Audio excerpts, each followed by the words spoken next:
Numerical start करने से पहले कुछ कंसेप्ट है, कुछ बेसिक चीज़ें हैं जिसको हम लोग जान लेते हैं। जब आप न्यूमेरिकल प्रैक्टिस करोगे तो उसमें दो टाइप की बॉडी होगी, एक पॉइंट मास बॉडी होगी, एक डायमेंशनल बॉडी होगी। तो पॉइंट मास का जो सेंटर ऑफ मास होगा वो पॉइंट मास पे ही लाई करेगा, और जो डायमेंशनल बॉडी होगी उसका जो सेंटर ऑफ मास होगा वो ज्योमेट्रिक सेंटर पे लाई करेगा। मैक्सिमम रोटेशन चैप्टर में मैक्सिमम केसेस में अगर आप स्फेयर लो या तो डिस्क लो या तो रिंग लो या तो cylinder low, in all cases जो सेंटर ऑफ मास होगा lie on the geometrical centre of the body, क्योंकि आपके सिलेबस में जो बॉडी है वो यूनिफॉर्म है और जो मास डिस्ट्रीब्यूशन है वो यूनिफॉर्मली डिस्ट्रीब्यूट हुआ है। इसके चलते जो ज्योमेट्रिक सेंटर है वो सेंटर ऑफ मास से कोइंसाइड कर जाएगा। सेंटर ऑफ मास इतना इम्पोर्टेंट इसलिए है कि आप किसी बॉडी का मोशन आप डिस्कस करोगे उस केस में सेंटर ऑफ मास पे ज़्यादा कंसंट्रेट करना पड़ेगा, क्योंकि सेंटर ऑफ मास का ही मोशन डिस्कस करते हैं डायमेंशनल बॉडी में। सपोज करो अगर वो पॉइंट मास है तो कोई दिक्कत नहीं है, क्योंकि पॉइंट मास का जो सेंटर ऑफ मास होता है पॉइंट पे ही लाई करता है। लेकिन अगर आप डायमेंशनल बॉडी की बात करोगे, आप कहीं भी फोर्स सपोज करो F external equal to F force, आप यहाँ पे एक्ट कर रहे हो इस पॉइंट पे, लेकिन इसका मोशन जब डिस्कस करेंगे उस सेंटर ऑफ मास के अबाउट डिस्कस करेंगे। इस फोर्स एक्सटर्नल फोर्स के चलते जो एक्सेलरेशन जनरेट होगा, वेलोसिटी जनरेट होगा, और जो टॉर्क जनरेट होगा, और एंगुलर एक्सेलरेशन और एंगुलर वेलोसिटी जनरेट होगा, वो सब सेंटर ऑफ मास के अबाउट होगा। अगर फ्री बॉडी डायग्राम बनाएंगे इस बॉडी की तो कुछ इस तरह से बनेगा कि जो लीनियर जो force external force equal to F लगा हुआ है वो इस डायरेक्शन में होगा, सेंटर ऑफ मास इस डायरेक्शन में एफ, इस डायरेक्शन में एफ लग जाएगा, और इधर ही वेलोसिटी सेंटर ऑफ मास पे भी वेलोसिटी इधर ही जनरेट हो जाएगी, एक्सेलरेशन भी इसी डायरेक्शन में हो जाएगा, और टॉर्क होगा इसको इस डिस्टेंस से मिल जाएगा इस डायरेक्शन में। ओमेगा भी सेंटर ऑफ मास के अबाउट इसी डायरेक्शन में जनरेट हो जाएगा, एंगुलर एक्सेलरेशन भी इसी डायरेक्शन में जनरेट हो जाएगा।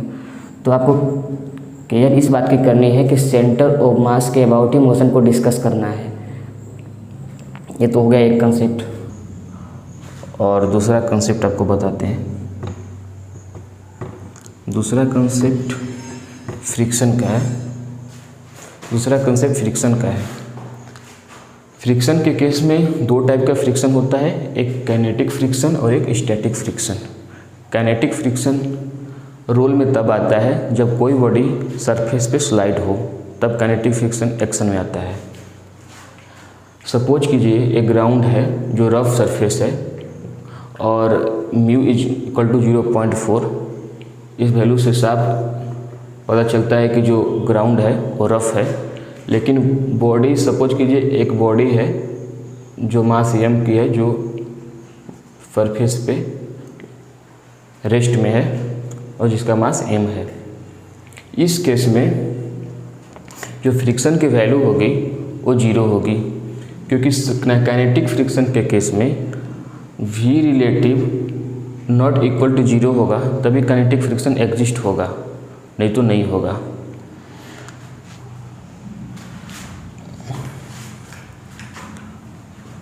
इस केस में बॉडी का जो वेलोसिटी है वो 0 है और ग्राउंड की वेलोसिटी भी 0 है, तो v रिलेटिव अगर चेक करेंगे तो velocity of body with respect to ground check करेंगे, velocity of body with respect to ground, तो ए इक्वल टू 0 होगा। इसका मीन्स कि v रिलेटिव 0 हो गया। जब v रिलेटिव 0 हो जाएगा तो काइनेटिक फ्रिक्शन एग्जिस्ट नहीं होगा। लेकिन इस केस में देखेंगे तो बॉडी के पास मोशन वेलोसिटी v है और ग्राउंड की वेलोसिटी 0 है, तो v relative not equal to 0 means कि velocity of body with respect to ground is not equal to 0 होगा, इसलिए फ्रिक्शन एग्जिस्ट होगा। इस केस में दिमाग में यही रखना है कि जो वेलोसिटी v रिलेटिव होगी वो नॉट इक्वल टू 0 होना चाहिए, तभी काइनेटिक फ्रिक्शन एग्जिस्ट करेगा, नहीं तो एग्जिस्ट नहीं करेगा। स्टैटिक फ्रिक्शन देखते हैं। स्टैटिक का मतलब ही होता है रेस्ट, मतलब वो स्टैटिक फ्रिक्शन का मतलब कि वो फ्रिक्शन एक्ट तब होगा जब बॉडी रेस्ट में होगा। तो बॉडी रेस्ट में है तभी स्टैटिक फ्रिक्शन एक्ट होगा, नहीं तो बॉडी अगर मोशन में है तो स्टैटिक फ्रिक्शन एक्ट नहीं होगा। लेकिन इसकी भी कुछ कंडीशन है। लेकिन इस केस में स्टैटिक फ्रिक्शन में अगर बॉडी रेस्ट में रहती है ग्राउंड पे तो ग्राउंड की वेलोसिटी भी जीरो और बॉडी की भी वेलोसिटी जीरो, क्योंकि स्टैटिक फ्रिक्शन स्टैटिक कंडीशन में ही लगेगा तो v रिलेटिव जीरो हो जाएगा स्टैटिक फ्रिक्शन में। और दूसरा कंडीशन ये है कि स्टैटिक फ्रिक्शन तभी लगेगा, v रिलेटिव तो जीरो होना ही चाहिए। और दूसरा केस है कि एफ नेट, जो एफ नेट होगा, जो बॉडी पर एफ एक्सटर्नल फोर्स लगेगा उसका नेट जो होना चाहिए वो नॉन जीरो होना चाहिए, मतलब एक्सटर्नल फोर्स की वैल्यू कुछ ना कुछ होना चाहिए। यहाँ पे समझते हैं कि F1 equal to 5 newton forward direction में बॉडी पर लगाते हैं और F2 इक्वल टू 10 न्यूटन और बैकवर्ड डायरेक्शन में लगाते हैं, तो एफ नेट होगा वो बैकवर्ड डायरेक्शन में लग जाएगा, तो फ्रिक्शन फोर्स फॉरवर्ड डायरेक्शन में लगेगा, एग्जिस्ट होगा। लेकिन अभी भी बॉडी रेस्ट में ही होगी, बॉडी मूव नहीं होनी चाहिए। बॉडी रेस्ट में इसलिए है क्योंकि इसके पास फ्रिक्शन है, जो 5 न्यूटन बैकवर्ड डायरेक्शन में लग रहा है उसके इक्वल फ्रिक्शन एग्जिस्ट हो जा रहा है, वो फॉरवर्ड डायरेक्शन में हो रहा है। अगर बॉडी 5 न्यूटन लगाने पे अगर ये मूव कर जाता है तो स्टैटिक फ्रिक्शन वहाँ पे एग्जिस्ट नहीं होगा, वहाँ पे काइनेटिक फ्रिक्शन एग्जिस्ट होगा, क्योंकि वहाँ v रिलेटिव आ जाएगा। और स्टैटिक फ्रिक्शन के केस में v रिलेटिव जीरो होना मस्ट है, बॉडी को रेस्ट में होना मस्ट है, तभी फ्रिक्शन एग्जिस्ट करेगा, उसको स्टैटिक फ्रिक्शन बोलते हैं। और नेट फॉर दूसरा कंडीशन भी अप्लाई होना चाहिए कि v रिलेटिव तो जीरो होना ही चाहिए, लेकिन f नेट जो होना चाहिए वो नॉट इक्वल टू जीरो होना चाहिए, उसकी वैल्यू नॉन जीरो होनी चाहिए, कुछ ना कुछ वैल्यू होनी चाहिए, तब स्टैटिक फ्रिक्शन एग्जिस्ट होगा। अगर सपोज कीजिए F1 इक्वल टू 5 न्यूटन और जो F2 10 न्यूटन बैकवर्ड डायरेक्शन में लग रहा है वो भी अगर 5 न्यूटन के बराबर हो जाए तो दोनों की नेट वैल्यू जीरो हो जाएगी, तो वहाँ पे स्टैटिक फ्रिक्शन एग्जिस्ट नहीं होगा, क्योंकि वहाँ पे नॉन जीरो नहीं है, वहाँ पर net force equal to zero हो गया है। तो पहला कंडीशन तो सेटिस्फाई कर रहा है कि v रिलेटिव जीरो होना चाहिए, वो तो जीरो हो गया स्टैटिक फ्रिक्शन के केस में। लेकिन जो दूसरा कंडीशन है F net not equal to zero, वो वैलिड नहीं है, वो वैलिड हो ही नहीं रहा है, क्योंकि यहाँ पे दोनों डायरेक्शन में जो एफ नेट है वो जीरो हो जा रहा है। यहाँ पे लिखा हुआ है कि F net not equal to zero होना चाहिए, और F net not equal zero होने के लिए F1 F2 की वैल्यू डिफरेंट होनी चाहिए। तो यहाँ पे 5 न्यूटन है 10 न्यूटन है, तो एफ नेट बैकवर्ड डायरेक्शन में लग रहा है, उसके चलते जो फॉरवर्ड डायरेक्शन में फ्रिक्शन वो एग्जिस्ट हो रहा है। अगर ये F2 5 न्यूटन के बराबर हो जाएगा तो 5 न्यूटन फॉरवर्ड डायरेक्शन में लग रहा है और जो 5 न्यूटन बैकवर्ड डायरेक्शन में लगेगा, तो दोनों की जो वैल्यू इक्वल हो जाएगी और अपोजिट डायरेक्शन में हो जाएगी तो जीरो हो जाएगा। इसलिए एफ नेट जीरो हो जाएगा तो फ्रिक्शन फिर से जीरो हो जाएगा, इसलिए एफ नेट नॉन जीरो होना जरूरी है स्टैटिक फ्रिक्शन एग्जिस्ट होने के लिए। एक कंसेप्ट है स्टैटिक फ्रिक्शन का।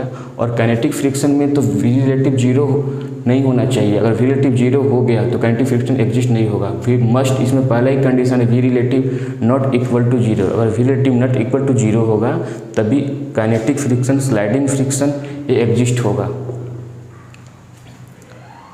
स्टैटिक फ्रिक्शन और काइनेटिक फ्रिक्शन को जब फ्रिक्शन में पढ़ाऊँगा उस टाइम पे काफ़ी अच्छे से डिटेल्स में एकदम पूरा डिस्कस होगा। अभी फ़िलहाल रोलिंग के न्यूमेरिकल करने जा रहा हूँ तो उसमें इस सब की ज़रूरत पड़ेगी, इसलिए मैं अभी बता रहा हूँ। यहाँ पे अगर काइनेटिक फ्रिक्शन की यहाँ भी बात करेंगे तो यहाँ पे आप देख सकते हो कि जो v रिलेटिव है वो फॉरवर्ड डायरेक्शन में लग रहा है, क्योंकि ग्राउंड की जो वेलोसिटी वो जीरो है और बॉडी की वेलोसिटी जो v है, तो velocity of body with respect to ground वो नॉट इक्वल टू जीरो होगा, क्योंकि इसको क्या लिखते हैं हम लोग, velocity of body with respect to ground equal to velocity of body minus velocity of ground. Velocity of body क्या है, v है, और वेलोसिटी ऑफ जो ग्राउंड है वो क्या है, वो जीरो है, तो यहाँ इक्वल टू v हो जाएगा। वेलोसिटी ऑफ जो body with respect to ground इसी को v रिलेटिव बोलते हैं, और v रिलेटिव जो होगा वो नॉट इक्वल टू v है, जो कि नॉट इक्वल टू जीरो है। तो v रिलेटिव एग्जिस्ट कर रहा है, इसलिए काइनेटिक फ्रिक्शन एग्जिस्ट करेगा। इसको आपको समझना काफ़ी ज़रूरी है, क्योंकि मैं कुछ ही देर बाद बताने वाला हूँ कि फ्रिक्शन का प्योर रोलिंग में क्या इम्पोर्टेंट है, उसको डिस्कस करने के लिए ये सारे कंसेप्ट को जानना काफ़ी ज़रूरी था, इसलिए मैं भी डिस्कस कर दिया। ठीक है, प्योर रोलिंग के केस में हम लोग पढ़ चुके थे कि जो पॉइंट ग्राउंड के कॉन्टेक्ट में आएगा वो रेस्ट में हो जाएगा, उसकी वेलोसिटी जीरो हो जाएगी।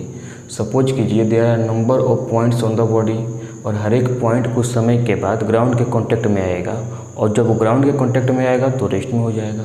सपोज कीजिए ए पॉइंट कुछ समय के बाद ग्राउंड के कांटेक्ट में आएगा पॉइंट पी पे, और वो रेस्ट में आ जाएगा। कुछ समय बाद ए पॉइंट आएगा ग्राउंड के कांटेक्ट में, वो रेस्ट में हो जाएगा। Similarly every points come in the contact of ground and become rest in case of pure rolling where v is equal to omega r। और ये भी डिस्कस कर चुके थे कि पॉइंट ऑफ कॉन्टैक्ट पे क्यों रेस्ट में होता है। तो ये क्योंकि जो लीनियर वेलोसिटी होती है वो फॉरवर्ड डायरेक्शन में लगती है और जो रोटेशनल वेलोसिटी है बैकवर्ड डायरेक्शन में लगती है। दोनों इक्वल इन मैग्नीट्यूड होता है और पॉजिटिव डायरेक्शन होता है, जिसके कारण जो पॉइंट होता है वो कॉन्टैक्ट में आता है तो रेस्ट में हो जाता है।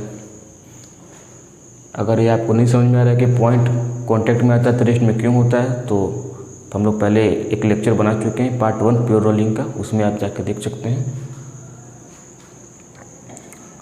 अब फ्रिक्शन का प्योर रोलिंग में क्या एप्लीकेशन है उसको देखते हैं।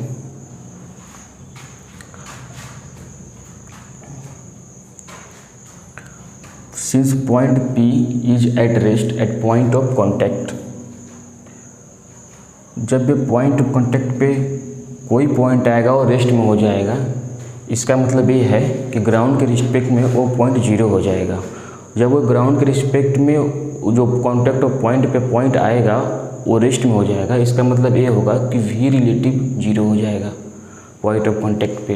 v रिलेटिव का मतलब कि point velocity of p with respect to ground, velocity of point p with respect to ground 0 हो जाएगा, उसी को v रिलेटिव बोलते हैं। तो v रिलेटिव 0 हो जाएगा। जब v रिलेटिव 0 हो जाएगा तो कुछ देर पहले हम लोग पढ़ चुके थे कि जब v रिलेटिव 0 हो जाएगा तो काइनेटिक फ्रिक्शन एग्जिस्ट नहीं करेगा, काइनेटिक फ्रिक्शन 0 हो जाएगा उस पॉइंट पे।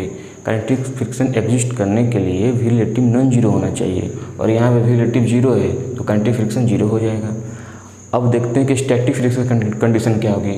तो पॉइंट ऑफ कॉन्टैक्ट पे जो स्टैटिक फ्रिक्शन होगा वो भी 0 होगा, क्योंकि पॉइंट ऑफ कॉन्टैक्ट पे जो एफ नेट एक्सटर्नल है वो 0 है, इसलिए स्टैटिक फ्रिक्शन भी 0 हो जाएगा। इसका मतलब प्योर रोलिंग के केस में जो फ्रिक्शन होगा वो 0 हो जाएगा एट पॉइंट ऑफ कॉन्टैक्ट पे। कुछ समय के बाद हम लोग न्यूमेरिकल देखने वाले हैं जिसमें एंगुलर मोमेंटम आने वाला है, तो भी थोड़ा सा इसके बारे में डिस्कस कर लेते हैं कि फोर्स इक्वल टू सपोज कि जी एफ है और linear momentum equal to M भी है। अगर फोर्स को डिस्टेंस r मिल जाएगा परपेंडिकुलर तो टॉर्क हो जाता है r क्रॉस एफ, और क्रॉस का मतलब परपेंडिकुलर होता है। अगर r क्रॉस एफ मिल जाता है तो वो टॉर्क बन जाता है। इसका कहने का मतलब होता है कि अगर एफ को अगर डिस्टेंस r मिल जाएगा तो टॉर्क बन जाएगा, और एम बी लीनियर मोमेंटम को अगर r डिस्टेंस मिल जाएगा तो एंगुलर मोमेंटम बन जाएगा। ठीक है, सपोज कीजिए ये फोर्स एक्ट हो रहा है फॉरवर्ड डायरेक्शन में और इस पॉइंट के अबाउट इसको डिस्टेंस r मिल जाएगा तो एक टॉर्क जनरेट कर देगा, और टॉर्क का डायरेक्शन क्लॉकवाइज होगा। और टॉर्क का डायरेक्शन कैसे फाइंड आउट करते हैं, पॉइंट ऑफ जिस पॉइंट पे हमको टॉर्क निकालना है उस पॉइंट पे मार्कर को फिक्स करते हैं और जिधर फोर्स लग रहा है उसी फोर्स की डायरेक्शन में मार्कर को मूव करते हैं ऐसे। तो इस प्रकार से क्लॉकवाइज जो होता है वो टॉर्क जनरेट हो जाता है। सिमिलरली यहाँ पे एम भी लीनियर मोमेंटम लग रहा है फॉरवर्ड डायरेक्शन में, इसको डिस्टेंस r मिल जाएगा तो एंगुलर मोमेंटम जनरेट हो जाएगा, एंगुलर मोमेंटम जनरेट हो जाएगा एम भी और क्रॉस r, और जो क्रॉस हो परपेंडिकुलर डिस्टेंस को शो करता है। अगर किसी पॉइंट के अबाउट एंगुलर मोमेंटम हमको निकाल फाइंड आउट करना है तो उस पॉइंट पे मार्कर को फिक्स करते हैं और जिस डायरेक्शन में लीनियर मोमेंटम लग रहा है वेलोसिटी है उसी डायरेक्शन में मार्कर को मूव करते हैं तो क्लॉकवाइज एंगुलर मोमेंटम भी जनरेट हो जाएगा। इसको समझना जरूरी था क्योंकि आगे वाला न्यूमेरिकल में इसको डिस्कस करेंगे। प्योर रोलिंग के केस में पॉइंट ऑफ कॉन्टैक्ट पे जो फ्रिक्शन की वैल्यू होती है वो 0 होती थी और v equal to omega r होता था। सपोज कीजिए कि v की वैल्यू 10 एज्यूम करते हैं, ओमेगा की वैल्यू 5 और r की वैल्यू 2 एज्यूम करते हैं, so that v equal to 10 and omega r की वैल्यू जो होगी वो 10 होगी और दोनों इक्वल अपोजिट डायरेक्शन में होगा और मैग्नीट्यूड बराबर है, तभी पॉइंट रेस्ट में होता था। अभी v की वेलोसिटी सपोज कीजिए एक्सटर्नल फोर्स बॉडी पे एक्ट हो रहा है और v की वेलोसिटी चेंज हो जा रही है और टॉर्क एक्ट हो रहा है बॉडी पे और एंगुलर वेलोसिटी की वैल्यू चेंज हो जा रही है, तो v equal to omega r की वैल्यू चेंज हो जाएगी, v की वैल्यू कुछ और हो जाएगी, ओमेगा r की वैल्यू कुछ और हो जाएगी जो इक्वल नहीं होगा। इससे क्या होगा कि प्योर रोलिंग का कंडीशन डिस्टर्ब हो जाएगा और प्योर रोलिंग की कंडीशन डिस्टर्ब हो जाएगा तो बॉडी जो होगी प्योर रोलिंग में होगी नहीं। इसका मतलब ये है कि एक्सटर्नल फोर्स और एक्सटर्नल टॉर्क प्योर रोलिंग के केस में जीरो होगा और at the point of contact friction भी जीरो होगा, क्योंकि फ्रिक्शन सरफेस पे ही लगता है। तो इसलिए W एक्सटर्नल जो होता है जीरो हो जाता है, क्योंकि work done by external force equal to total change in kinetic energy होता है। और जब एक्सटर्नल फोर्स जो और इंक्लूडिंग फ्रिक्शन सब जीरो है, इसलिए work done by external force zero हो जाएगा। इसलिए डेल्टा काइनेटिक एनर्जी टोटल, जो change in kinetic energy total है वो जीरो हो जाएगा। इसका मतलब वो कंजर्व हो जाएगा टोटल काइनेटिक एनर्जी। इसलिए total kinetic energy half mv² equal to half I⍵² conserved है। और टोटल एक्सटर्नल फोर्स जो जीरो है, इसके चलते टोटल मैग्नेटिक एनर्जी भी कंजर्व्ड रहेगा। mgh equal to half mv² equal to half I⍵²। और जो टोटल काइनेटिक एनर्जी जो हाफ mv² है, due to the translation motion of the body of the centre of mass which है velocity v, and जो I⍵² है which is equal to the half rotation which is equal to the half I⍵² due to the rotational motion of the body about the centre of mass. Since external force and external torque zero, that's why linear momentum and angular momentum both are conserved। अब linear momentum और conserve होगा तो m1v1 equal to m2v2 हो जाएगा। m1v1 equal to m2v2 का मतलब ये होता है कि at the initial condition body के पास मास m है और वेलोसिटी v है। आफ्टर सम टाइम एक मास और ऐड कर देते हैं, उसका मास m से m1 हो जाता है। और सपोज पहले मास m1 था और बाद में मास m2 हो जाता है और उसकी वेलोसिटी फिर चेंज हो जाएगी। तो वेलोसिटी कैसे फाइंड आउट करेंगे? वो लीनियर मोमेंटम से फाइंड आउट करेंगे। m1v1 equal to m2v2। m1 initial condition में दिया हुआ था, v1 वेलोसिटी इनिशियल कंडीशन में दिया हुआ था। बाद में मास ऐड करने के बाद जो मास हो जाएगा वो m2 हो जाएगा। और v2 फाइंड आउट करने के लिए m1v1 equal to m2v2 conserve कर देंगे। इसी तरह एंगुलर मोमेंटम भी देखेंगे। एंगुलर मोमेंटम हमेशा अबाउट पॉइंट ऑफ किसी न किसी पॉइंट के अबाउट होता है। तो एंगुलर मोमेंटम थोड़ा सा समझाते हैं, एक्सप्लेन करते हैं कि अगर एंगुलर मोमेंटम अगर about centre of mass find out करना रहेगा तो I⍵ होता है, जिसको स्पिन एंगुलर मोमेंटम बोलते हैं। अबाउट सेंटर ऑफ मास जो बॉडी होती है वो प्योर रोटेट करती है, जिसको स्पिन एंगुलर मोमेंटम बोलते हैं, और I⍵ के बराबर होती है। अगर किसी और सेंटर ऑफ मास छोड़ के किसी दूसरे पॉइंट के अबाउट अगर एंगुलर मोमेंटम निकालना है तो उसको ऑर्बिटल एंगुलर मोमेंटम बोलते हैं। क्योंकि अगर दूसरे पॉइंट के अबाउट अगर एंगुलर मोमेंटम फाइंड आउट करना है तो उसको r वेलोसिटी को r डिस्टेंस चाहिए, और वो r डिस्टेंस तभी मिलेगा जब सेंटर ऑफ मास से कोई पॉइंट एक r डिस्टेंस पे हो। तो वो जो ऑर्बिटल एंगुलर मोमेंटम होगा वो r क्रॉस mv होगा और mv r हो जाएगा। इसलिए यहाँ पे एक्सटर्नल टॉर्क जीरो है, इसलिए I⍵1 इक्वल टू I⍵2 हो जाएगी। सपोज कीजिए इनिशियल कंडीशन में बॉडी के मास I1 है, सो मोमेंटम इनर्शिया I1 है, मोमेंटम इनर्शिया I1 है और एंगुलर वेलोसिटी ओमेगा जो W1 है। बाद में मास ऐड करने के बाद उसकी मोमेंटम इनर्शिया I2 हो जाती है और ω2 फाइंड आउट करना रहेगा तो I1⍵1 इक्वल टू I2⍵2 कर देंगे। Similarly mv1r equal to mv2 r हो जाएगा। तो